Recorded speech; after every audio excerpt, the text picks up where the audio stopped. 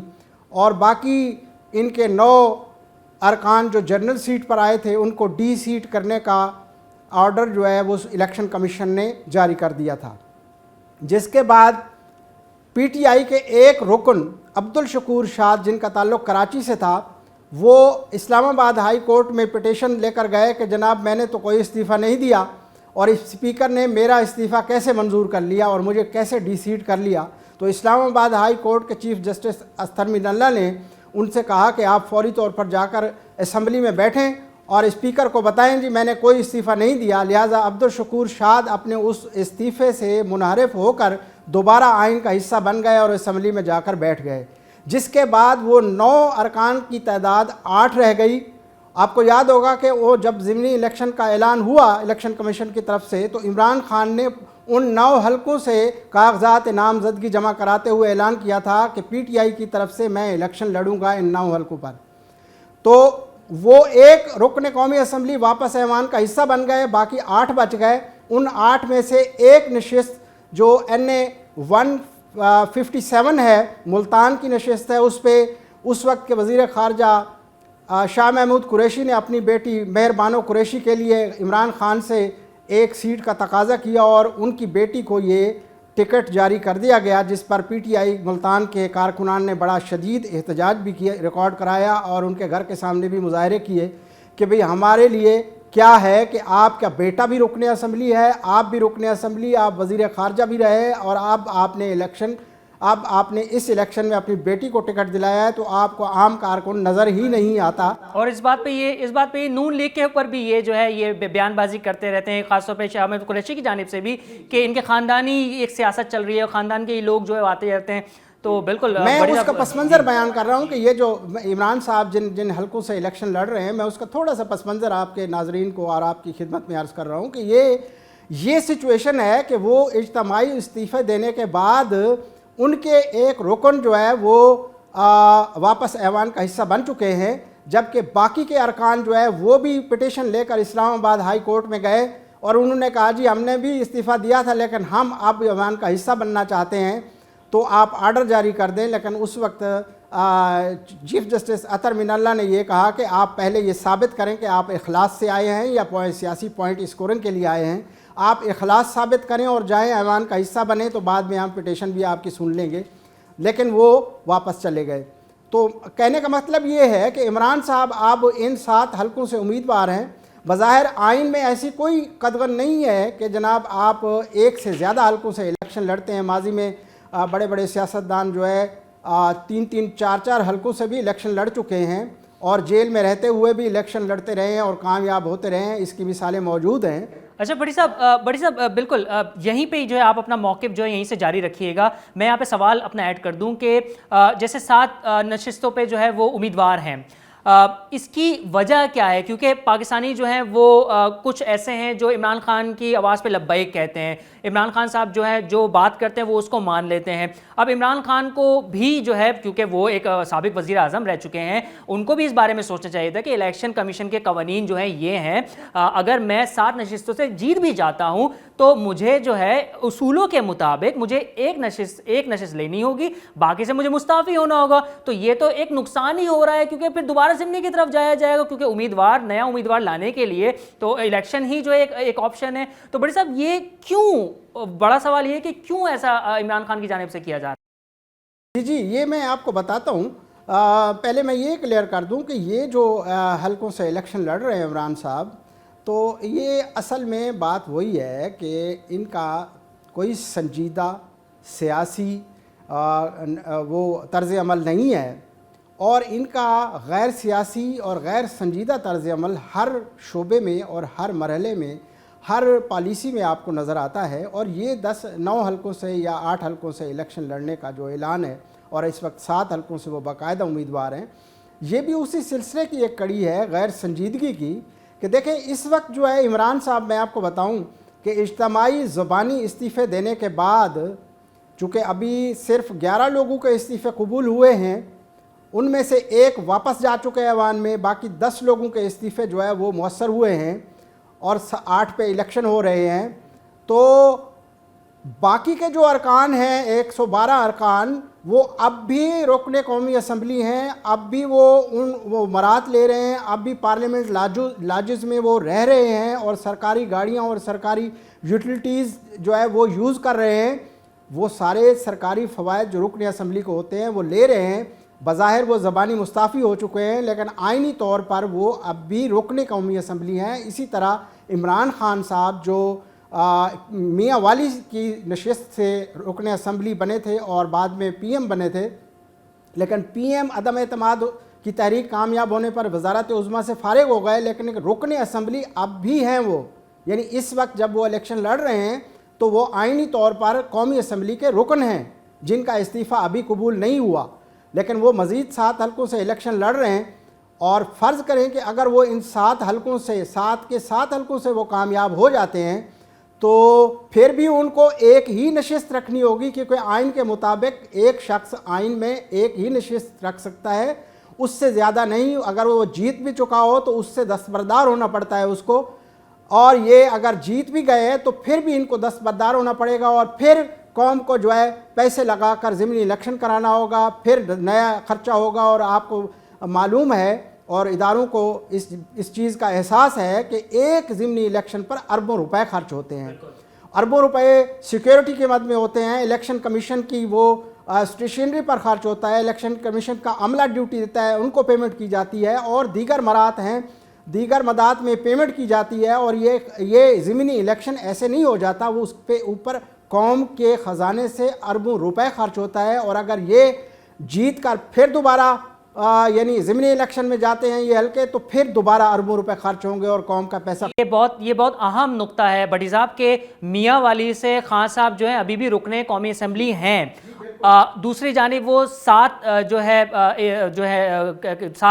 نشستوں کے جو ہے وہ امیدوار ہیں، اصولی طور پہ وہ قومی اسمبلی کے جو ہے وہاں پہ رکن ہیں اور یہاں پہ جو الیکشن لڑ رہے ہیں، اگر یہاں سے وہ جیتتے بھی ہیں تو ایک نشست ان کو رکھنی پڑے گی، لیکن ان کو میاں والی کی نشست بھی پھر جو ہے وہ اصولی طور پہ جو ہے چھوڑنی پڑے گی، اور اربوں روپے کا جو ہے وہ نقصان ہوتا ہے جب بھی جو ہے ضمنی انتخابات ہوتے ہیں۔ اگر یہ سلسلہ ایسی چلتا ہے وہ جیت بھی جاتے ہیں۔ صرف بات دیکھیں یہ کہ اربوں روپے جو قوم کے خزانے سے خرچ ہوں گے وہ تو ایک الگ ہے، وہ ایک قومی نقصان ہے، لیکن اس سے ہٹ کر جو بڑا نقصان ہے وہ ان کروڑوں لوگوں کی نمائندگی نہ ہونا ہے جن کے حلقوں سے یہ ووٹ لے کر ایوان جانے کا وعدہ کر کے آتے ہیں کہ ہم آپ کے مسائل حل کروائیں گے، آپ کی آواز بنیں گے، ایوان میں آپ کی نمائندگی کریں گے اور آپ کے ڈیولپمنٹ کام ہوں گے یا قانون سازی ہوگی۔ وہ آئینی حلقے وہ جو ہیں وہ غیر نمائندگی کا شکار ہو جاتے ہیں، آئین میں ایوان کے اندر ان کی آواز نہیں سنائی دیتی۔ اسی بات کی نشاندہی کرتے ہوئے سپریم کورٹ نے یہ کہا تھا کہ آپ کروڑوں لوگوں کے نمائندہ ہیں،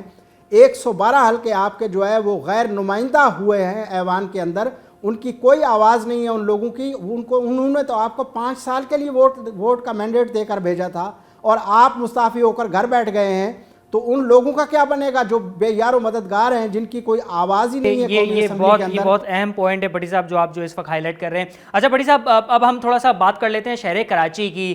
کراچی شہر میں جو اس وقت لوگ موجود ہیں، شہری ہیں، وہ جو ہے اب ان کے اندر امید نظر نہیں آتی کہ کراچی جو ہے وہ بہتری کی طرف جائے گا۔ اگر ہم خصوصی طور پہ این اے 237 ملیر اور کرنگی کا حلقہ این اے 239 کا جو ہے اگر ہم اس کی بات کریں تو 2018 میں منتخب اراکین نے اگر کچھ کیا ہوتا تو ہمیں علاقوں میں ان حلقوں میں نظر آتا، لیکن حلقے جو ہے وہ بہتری کی بجائے جو ہے وہ اور بدتر صورتحال پیش کرتے ہوئے دکھائی دے رہے ہیں، جہاں سڑکیں موجود نہیں ہیں، پانی کے مسائل ہیں، وہاں پہ ڈکیتیاں ان علاقوں کے اندر ہو رہی ہیں، یعنی کہ لوگ جو ہیں وہ کہتے ہیں کہ ہم نے ووٹ تو دیا لیکن ووٹ کے بعد ہمیں اس کا جو ہے پے بیک نہیں ملا۔ اب بھٹی صاحب اب جو ضمنی انتخابات ہو رہے ہیں، ان ضمنی انتخابات میں جیتنے والے جو بھی امیدوار ہوں گے، چاہے وہ جماعتوں سے ہوں چاہے وہ آزاد امیدوار ہوں، تو آپ کے مطابق، تجربے کے مطابق، 2018 کے رزلٹ کے بعد کی پروگریس کے مطابق کیا ان حلقوں کے اندر کچھ بہتری آ سکے گی یا صرف قومی اسمبلی کے اندر ہی وہ جیتے ہوئے امیدوار بس جا کے اپنی نشست پہ اپنی اپیرنس وہاں پہ دیں گے؟ دیکھیں بات یہ ہے کہ جہاں تک ڈیولپمنٹ کا تعلق ہے اور ترقیاتی کام ہے، اس شہر کے بہت مسائل ہیں، بہت بڑا شہر ہے اور اس کے مسائل بھی بڑے ہیں، اس میں کوئی شک نہیں ہے۔ صوبائی حکومت کوشش کرے اور وفاق بھی کرے تب بھی یہ مسائل حل ہونے کا نام نہیں لے رہے۔ اور جہاں تک یہاں کی منتخب قیادت کا تعلق ہے، آپ کو یاد ہوگا کہ 2018 میں پاکستان تحریک انصاف نے یہاں سے 16 نشستیں قومی اسمبلی کی جیتی تھیں اور 25 نشستیں ان کی صوبائی اسمبلی میں ہیں، سندھ اسمبلی میں 25 ہیں اور قومی اسمبلی میں یہاں کی 16 نشستیں ہیں۔ لیکن اس کے باوجود آپ دیکھیں کہ یہاں کوئی بڑا ڈیولپمنٹ کا کام نہیں ہوا، کوئی بڑا ترقیاتی کام آپ کو نظر نہیں آئے گا، سوائے اس کے کہ انہوں نے وہ نواز شریف کا پروجیکٹ گرین لائن کا افتتاح کر دیا۔ انہوں نے وہ کراچی سرکولر ریلوے کو فنکشنل کرنا تھا، وہ بھی نہیں ہوا۔ K4 منصوبہ مکمل ہونا تھا پانی کی سپلائی کا، وہ بھی نہیں ہوا۔ اور اسی طرح کے دیگر پروجیکٹس ہیں، وہ مطلب وفاق نے کوئی توجہ نہیں دی۔ کوئی بڑے عرصے بعد یہاں کے اراکین عوام اور یہاں کے صنعت کار اور تاجر جو ہے وہ مطالبہ کرتے تھے، تو بڑی مشکل سے عمران خان صاحب یہاں کراچی میں آتے تھے اور کراچی میں آنے کے بعد وہ مختصر اپنے کارکنان اور ارکان سے ملتے ہوئے چلے جاتے تھے۔ 1-2 مرتبہ انہوں نے بڑے پروجیکٹ میں میگا ڈیولپمنٹ فنڈ کا اعلان بھی کیا، لیکن نہ تو پیسہ آیا نہ کوئی ترقیاتی کام ہوا۔ اور اب بھی عالم وہی ہے، سنجیدگی کا آپ اندازہ اسی سے لگا لیں کہ یہ پچھلے جولائی میں جو ضمنی الیکشن ہوا تھا اور اس میں PTI نے جیتا تھا وہ الیکشن قومی اسمبلی کا، مولوی محمود کامیاب ہوئے تھے، انہوں نے ابھی تک قومی اسمبلی کا حلف نہیں اٹھایا۔ یعنی قومی اسمبلی کا حلف نہ اٹھانے کا مطلب یہ ہے کہ وہ ایوان میں یہاں کے حلقے کی عوام کی نمائندگی نہیں کر رہے۔ جب نمائندگی نہیں کر رہے تو یہاں کے عوام کی آواز وہاں کیسے پہنچے گی اور ان کے مسائل کیسے اجاگر ہوں گے، اور ان کے جو دیگر ڈیولپمنٹ کا کام ہے، ان کی نوکریوں کے مسائل ہیں، قانون سازی ہے، یہاں کے حلقے کے عوام کی نمائندگی جو ہے وہ نہیں ہو رہی اس فورم پہ۔ تو اب عمران صاحب بھی 7 حلقوں سے الیکشن لڑ رہے ہیں اور 2 حلقے جو ہیں وہ کراچی کے ہیں، NA 237 اور NA 239۔ تو یہ عمران صاحب بھی اگر جیت گئے اور ان کا خود کہنا ہے کہ جناب ہم اس اسمبلی میں نہیں جائیں گے، بھائی آپ اس اسمبلی میں نہیں جائیں گے تو پھر یہاں سے الیکشن کیوں لڑ رہے ہیں؟ ان لوگوں کا کیا قصور ہے جو یہاں سے آپ کو مینڈیٹ دیتے ہیں کہ آپ ہماری آواز بنے وہاں قومی اسمبلی کے اندر اور ہمارے مسائل اجاگر کریں اور ہمارے لیے قانون سازی کریں؟ تو آپ تو کہہ رہے ہیں کہ ہم تو اسمبلی میں نہیں بیٹھیں گے، تو پھر آپ ان عوام کے ساتھ، یہاں کے ووٹر کے ساتھ مذاق کرنا چاہتے ہیں۔ تو یہ ایک بڑا سوال ہے کہ ان کو اس کا جواب دینا ہے کہ جب وہ اسمبلی میں بیٹھنا نہیں چاہتے اور اس ایوان کا حصہ نہیں بننا چاہتے تو پھر وہ یہاں سے الیکشن کیوں لڑ رہے ہیں؟ اور اسی طرح ان ووٹر کو بھی سوچنا چاہیے، سنجیدہ ووٹر کو، باشعور شہریوں کو ووٹ دیتے ہوئے یہ سوچنا چاہیے کہ جو بندہ خود کہہ رہا ہے کہ میں ایوان میں نہیں بیٹھوں گا، اس اسمبلی میں نہیں جاؤں گا، تو اس کو ووٹ کیوں دیا جائے؟ ٹھیک ہے بڑی صاحب، یہ والا بحث تو زیر موضوع ہمارا جو ہے زیر بحث ہو چکا ہے، اب اس پہ ہم بات کر لیے۔ بڑی صاحب باقی جماعتوں کی بھی مختصر طور پہ ہمیں بتاتے چلیں کہ MKM پاکستان ہے، پاکستان پیپلز پارٹی ہے، جو JUI ہے، پاک سرزمین پارٹی ہے، ان پارٹیز کے ان 2 حلقوں میں ملیر اور کرنگی کے اندر کیا پوزیشن دیکھ رہے ہیں؟ کیا یہ مستحکم پوزیشن میں ہے یا صرف یہ جو ہے حصہ تو لے رہی ہیں لیکن جیتنے کے مواقع ان کے کم زیادہ نظر آ رہے ہیں؟ ذرا بتائیے گا۔ جی دیکھیں، یہاں یہ جو ملیر کا حلقہ ہے NA 237، یہاں کی ہسٹری آپ اٹھا کے دیکھ لیں 1970 سے لے کر اب تک، تو وہاں مختلف جماعتیں جیتتی رہی ہیں۔ 2 مرتبہ جماعت اسلامی کے سید منور حسن بھی یہاں سے کامیابی حاصل کر چکے ہیں، اور اسی طرح 85 کے بعد MQM کے امیدوار کامیاب ہوتے رہے ہیں۔ پھر جب ڈسٹرکٹ ملیر بنا تھا یہاں پر تو اس وقت پھر پیپلز پارٹی کے امیدوار بھی کامیاب ہوتے رہے ہیں، آزاد امیدوار بھی یہاں سے جیتتے رہے ہیں۔ تو اس کی ہسٹری تو اس طرح ہے کہ لوگ جس کو سمجھتے ہیں اس کو ووٹ دیتے ہیں۔ لیکن 2018 میں آپ نے دیکھا کہ 2018 کے بارے میں اب بھی وہ بات وہی ہے کہ الیکشن میں ریگنگ ہوئی تھی اور اس طرح کے ووٹ جو ہے وہ رزلٹ جو ہے وہ تیار کیے گئے تھے۔ MQM بھی کا بھی یہی شکوہ ہے کہ ہماری سیٹیں جو ہیں وہ غائب کی گئی تھیں، تو یہ ان میں سے ایک سیٹ یہ بھی ہے۔ لیکن اس مرتبہ جب ضمنی الیکشن ہو رہے ہیں تو اس وقت NA 237 پر پیپلز پارٹی کے ایک مضبوط امیدوار ہیں عبدالحکیم۔ عبدالحکیم کے بارے میں یہ کہا جا رہا ہے کہ وہ وننگ پوزیشن میں ہیں اور اس وقت ان کی کمپین بہت زبردست ہے اور ان کو لوگوں کی سپورٹ بھی ہے، کیونکہ ملیر کے اندر جو ان کی کمیونٹی ہے ان کے اچھے خاصے لوگ موجود ہیں، اور اس سے پہلے وہ ڈسٹرکٹ ناظم بھی رہے ہیں اور ان کا خاصا اثر رسوخ بھی ہے۔ تو یہ لوگوں کا ایک تجزیہ ہے اور ان کا کہنا یہ ہے کہ یہاں سے عبدالحکیم کامیاب ہوں گے۔ اور بھائی صاحب کرنگی کا بھی بتا دیجیے گا۔ جی، کرنگی میں جو ہے چونکہ عمران خان صاحب ہیں پی ٹی آئی کی طرف سے، اسی طرح ایم کیو ایم کی طرف سے اور پیپلز پارٹی کی طرف سے امیدوار ہیں، لیکن کوئی امیدوار اتنی بڑی پروفائل والا نہیں ہے ان کے مقابلے میں، اور وہ پیپلز پارٹی کے بے شک وہ لائل کارکن ہوں گے، لیکن عوام میں ان کی جو ایک بڑے پیمانے پر جو تعارف ہوتا ہے وہ اس طرح کا نہیں ہے حیدر علی۔ تو مے بی پیپلز پارٹی کا جو نظریاتی ووٹ ہے جیالہ تو ووٹ دے گا ان کو، لیکن جو بڑے پیمانے پر جو کمپٹیشن ہے اس میں پارٹی کو سوچنا چاہیے تھا کہ ایک ہائی پروفائل عمران خان کے مقابلے میں ایک کینڈیڈیٹ لایا جاتا، تو اس لیے یہاں پر مقابلہ جو ہے وہ ہے، کیا کہتے ہیں اس کو، کانٹے کا مقابلہ ہے، اور ہو سکتا ہے کہ وہاں سے یہ کامیابی کے امکانات۔ یعنی کہ ملیر سے آپ کی جو پریڈکشن ہے وہ پاکستان پیپلز پارٹی ہے، اور عمران خان کی وجہ سے کرنگی سے عمران خان ہی جو ہے وہ جیتتے ہوئے نظر آ رہا ہے۔ البتہ یہ ہو سکتا ہے کہ کرنگی کے، چونکہ پہلے یہ لانڈی کرنگی کا علاقہ کہلاتا تھا اور یہاں سے مہاجر قومی موومنٹ کے امیدوار بھی کامیاب ہو چکے ہیں، اور وہ قومی اسمبلی میں 2002 کے اسمبلی میں وہ رہے ہیں، اور یہ میں بھی اگر مہاجر قومی موومنٹ اور ایم کیو ایم کا ووٹ مل گیا، دونوں کا ووٹ اگر وہ ووٹ ڈالنے جاتا ہے تو پھر ایم کیو ایم کا امیدوار کی کامیابی کے چانسز بھی ہو سکتے ہیں۔ ٹھیک ہے بڑی صاحب، بہت شکریہ ہمیں وقت دینے کے لیے، ہمارے ساتھ گفتگو کرنے کے لیے۔ تو ناظرین، مارکا ضمنی انتخابات کا کل یعنی کہ 16 اکتوبر کو ہونے جا رہا ہے۔ ہمارے سینئر تجزیہ کار اور سینئر صحافی ریاض بھٹی نے جو ہے اپنی پریڈکشن NA-237 ملیر سے پاکستان پیپلز پارٹی کے جو ہے حصے میں ڈالی ہے، اور 239 کے اندر عمران خان کی جو پاپولیرٹی ہے اس کی وجہ سے جو عمران خان، اور ساتھ ہی انہوں نے یہ بھی کہا ہے کہ اگر ایم کیو ایم اور مہاجر قومی موومنٹ کا ووٹ بینک اگر ایک پیج پہ آ جاتا ہے اور صحیح معنوں میں اگر ان کے سپورٹرز اور ووٹرز نکلتے ہیں تو ایم کیو ایم اور مہاجر قومی موومنٹ کا بھی جو ہے وہ جو پوزیشن جو ہے وہ اسٹیبل نظر آ رہی ہے۔ تو ناظرین، اب دیکھتے ہیں کہ کل NA-237 اور 239 سے جو ہے کون جیتتا ہے، اس کے اوپر پھر ہم انشاءاللہ تعالی آنے والے وقت میں گفتگو کریں گے۔ اجازت دیجیے، اللہ نے کے بعد۔